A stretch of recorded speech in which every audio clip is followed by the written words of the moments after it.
Good morning YouTube, and welcome back to another episode of Project E92 M3, where today we'll be visiting Surrey Rolling Road with the new 2022 Karbonius intake manifold. So for those of you who watch the channel, I absolutely love the carbon intake. I've got one on my E46, did the one on the E92 last year.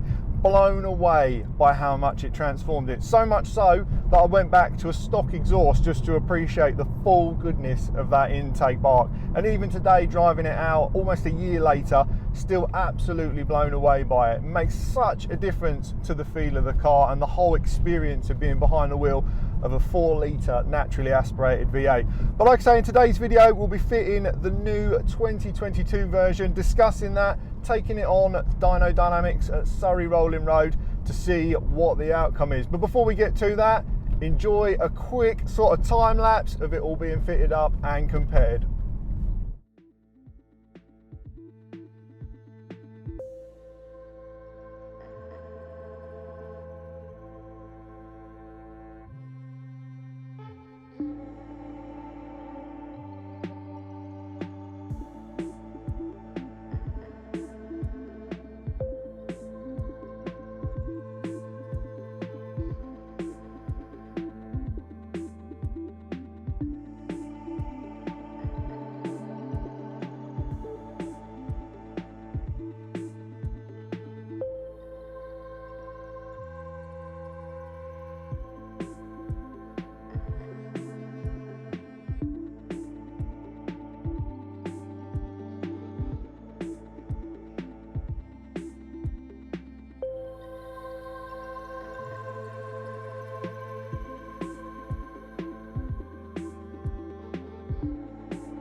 So second gear. Oh!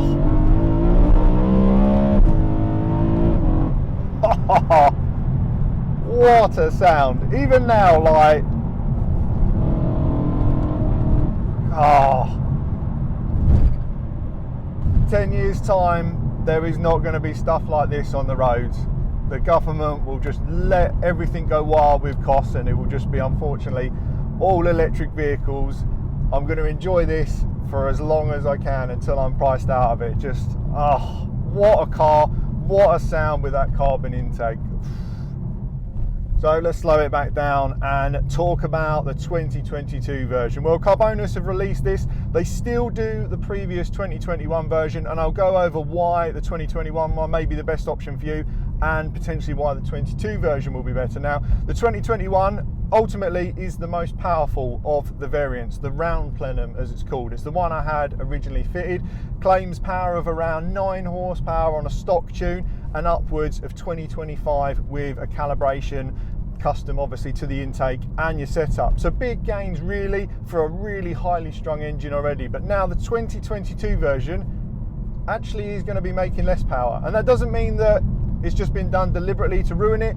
Unfortunately, in the UK cars there is, or right hand drive cars even, there's a load of conduit and cables that runs across the plenum, and with the round 2021 version you can get slight rubbing issues with it on the top. Mine had started to do it a little bit. You can trim the plastic to get around that, but in the 22 version it's closer to really the stock plenum size. The elbow obviously gives you some power increases, and you do get that wonderful carbon bark with the completely OEM fix. Now, driving the car today, I can't say I've noticed any real difference in it. Maybe a smidge quieter, but because they've told me that, maybe it's in the back of my mind. I don't know. It still sounds absolutely wonderful. I've now got a nice gap under the plenum, so there isn't any contact at all between the top of the plenum and that conduit that runs across. Now, as I said, if you're going for all-out power, the round plenum's going to be the one to fit. The right-hand drive, guys, you've got to make some slight modifications. For me personally, I think I prefer the later one, the 2022 one. I like the look of it more. I like the V8 badge back on the top of the plenum. It feels more factory finish. It still looks obviously absolutely beautiful.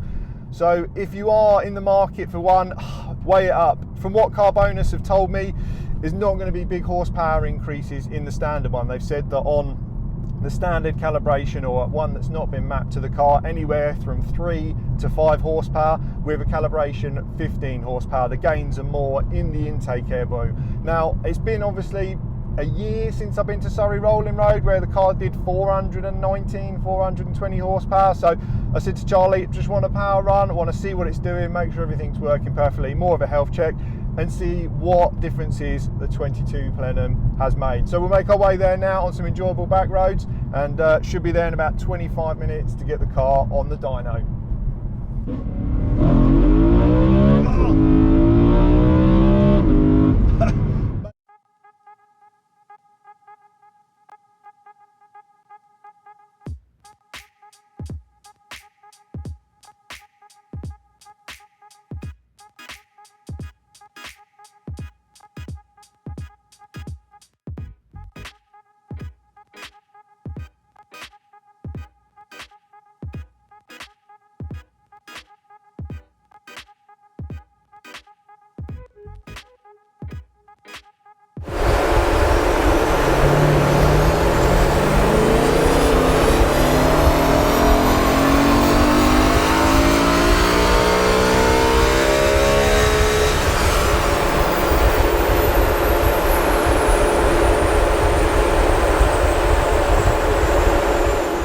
So looking at the graphs, we've got the flywheel figures first, which are an estimated, which I'll go on to the wheel power next.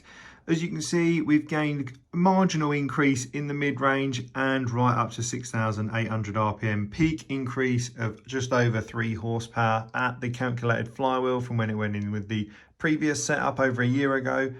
And then here we've got the wheel figure as well. I know many of you guys in the States have asked for this, so I have included the actual power at the wheels from the Dyno Dynamics roller.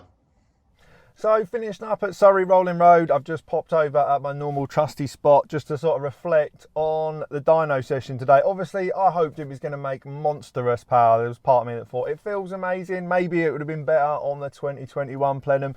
Who knows? But as Karbonius advised, anywhere from 3 to sort of 6-7 horsepower. I can't remember exactly what they said now, but on the numbers. So we've gained absolutely everywhere across the rev range, right from the bottom right up to the top. Torque's improved, but obviously just small margins throughout the entire rev range. So if you are looking for big horsepower increases and you're happy to make some modifications for the plenum to fit, go with the 2021 one. If you just want the epic look, the incredible sound, and obviously that factory fit and finish, go with the 2022, which is the later design top plenum. But the round one is still available. I had a chat with Karbonius while I was there, and they said, look, we've got absolutely nothing to hide. We've advised that obviously this has had a compromise to fit the UK cars. Run with the video, which I think is great, because it was always one of those things when I'm there at the dyno, I'm like, I hope it delivers. Obviously working with different companies, you want to provide the best outcome for them. And as I said today, it was a warm day. The car was dynoed a year ago. If I was being completely fair, obviously the ideal situation would be to go completely back to stock plenum elbow, put this one on there and the 2021 one. But do you know what? It's such a small percentage, and I'm sure there are those that are sitting at home going, oh, it's not worth the outlay. But believe me, the way it makes the car feel and sound, if you want a faster car, you need to supercharge them. It's as simple as that. Like I say, if you want big gains but big money and you lose that magical NA, you've got to go charged or turbo in the F80 M3. But if you just want something that makes you feel absolutely alive chasing through the revs, sounds incredible, it's going to be the Karbonius. And do you know what? Looking back, if I was to do it all again, I would do the seats, I would do the intake, I'd do the pre-cat delete and the map, and they just work so well with such small modifications. For those, like I say, who watch the channel, the E46 has had a lot of money spending on it, and I do love it to bits, but there's something about the E92, there's something about the V8 that just keeps bringing me back to it, and I've fallen properly in love with it. And as we said earlier, it'll be a crying shame when stuff on the like this on the road is going to be outlawed. So hopefully you guys enjoyed the video, a bit of an insight, heard some clips of it on the dyno. It does make a wonderful sound. I will never get bored of that noise. So until next time, guys, thanks for watching. See you in the next one.